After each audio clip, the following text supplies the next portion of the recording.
Well, I'd love to start with, guys, project-wise, there seems to be like a gravitas behind it because you're playing real-life people and such a important part of the war.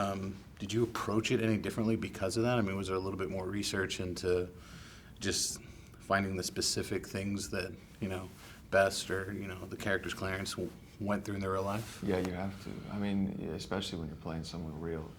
For me, playing Clarence Dickinson, he doesn't have much information about him. I mean, there are certain documentations. There's no video footage. There's just pictures and things like that. But the one thing that I did find, which I was so thrilled. I was so happy to find. He wrote a book, and he wrote it 6 months after the Battle of Midway, and it was his recount of the war, everything that he had done through it. So that to me was, that was the number one thing, and I keep saying it in every interview. It was like a Bible to me, and it was really like a chance for me to be able to hear his voice. And other than that, watching as many documentaries as I could. I know Ed watched so many documentaries. He read another book. What was it called? Dusty Cleese had a book. Yep, Never Call Me a Hero. Yeah, Never Call Me a Hero. What a hero. Yeah. So these guys, they had a lot of stuff that they had put out, and that for me was number one. What about you, Ed? I mean, obviously he didn't write a book either. No, but he was mentioned a lot in Dickinson and Yeah, in Cleese's book. And, they all kind of built the same picture of the man. Of course we're representing these men individually, Dick Best and Clarence Dickinson. But also we're representing all of the men at the time, and men of that time. So it was just trying to find all of the information that you could. Other than the actual historical side, it was preparing for it the same way you prepare for another role.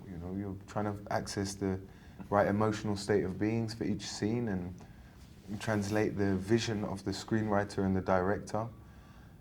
But this was different because there was so much there was the weight of history, the weight of knowing they had surviving, or they at the time thinking that they would most likely have surviving family members, and just wanting to do this respectfully and right was a heavy responsibility, but more than anything, an honor. Mm-hmm. Proper. And we both had the opportunities to visit their graves, to pay the respects to these two men.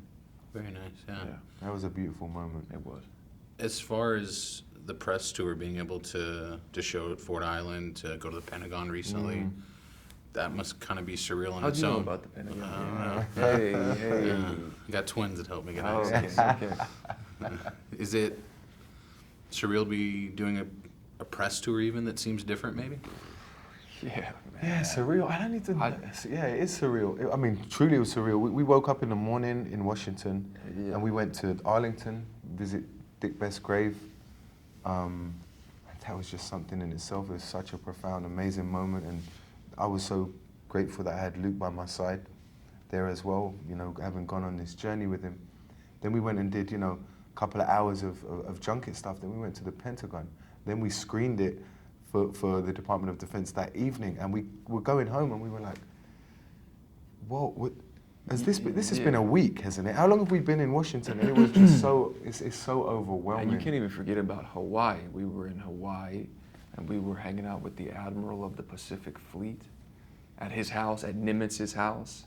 So many great guys, and so many wonderful people, and to spend time with the Navy wives, and getting the dynamics, the family dynamics and stuff. I've never had an experience like this before. The thing I love about this job is that you delve into these worlds and you take a piece of them behind with you. All jobs, partly skill set, partly the things that you've learnt, the kind of education through research, but sometimes you take a piece of them in your heart. And I'm sure I can speak for Luke in saying we're touched forever by this project. And I've never been touched like that by a project before, no matter how much wonderful, profound experiences I've had on set before. This has been something else, and looking into the eyes of people, of war veterans, telling us that we got it right, that is talking about specific scenes, saying that they've been there and they've done that. You just can't quantify that kind of life experience, because it's at that point that it becomes, it's not professional anymore, it's personal. Knowing that you guys are playing characters that knew each other, were close, and that you guys get to share so much screen time, did y'all do anything outside of hanging out with Woody or the other guys? I mean, that you two We were hanging out. Yeah. We were thick as thieves. Yeah. You know, we were tight the whole time, proper, all the time. Woody, man. Woody's fun, man. Yeah. Yeah, I mean, the whole cast was brilliant, and it was great to spend time with Luke Evans and Kean Johnson and, you know, so many people in this set.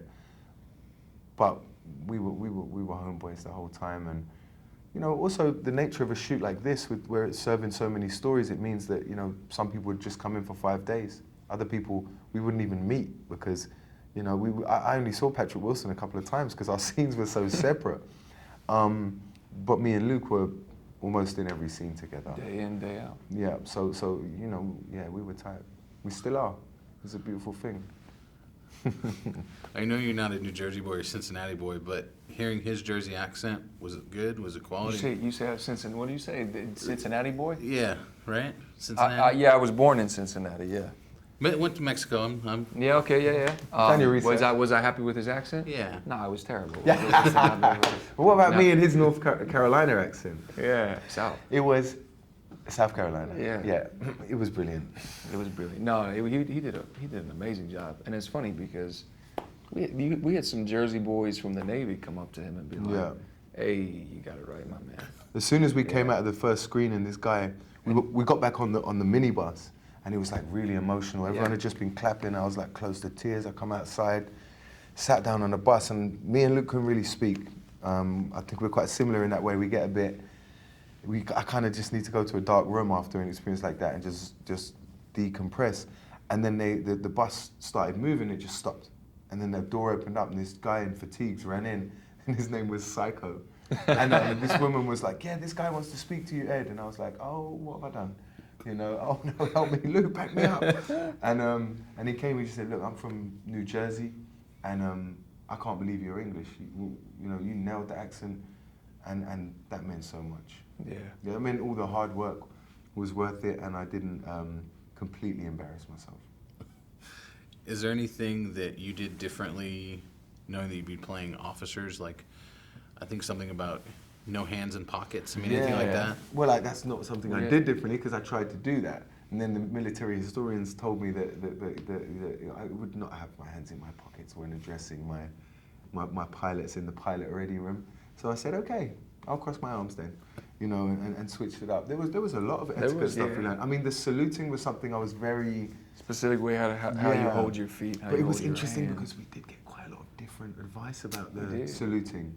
Many people, you know, in different generations and different sectors, they'd give us different advice, didn't they? Conflicting advice. And I think it has changed over the years a little bit, because like the newer generation, I got some different kind of advice from the new guys, and then the old timers were telling me something else. So I was like, well, I'm not going to listen to the new guys. I'm going to listen to the old guys. Well, I must say, if you actually watch when you see the movie, there's quite a lot of different salutes. I noticed that the other day. I was thinking, oh, I saluted differently from, you know, other actors. So I'm not sure which ones of us were right, but the Navy historian from the Pentagon, who came up to us after the Department of Defense screening, said to us that we got it spot on. He didn't pick up on that.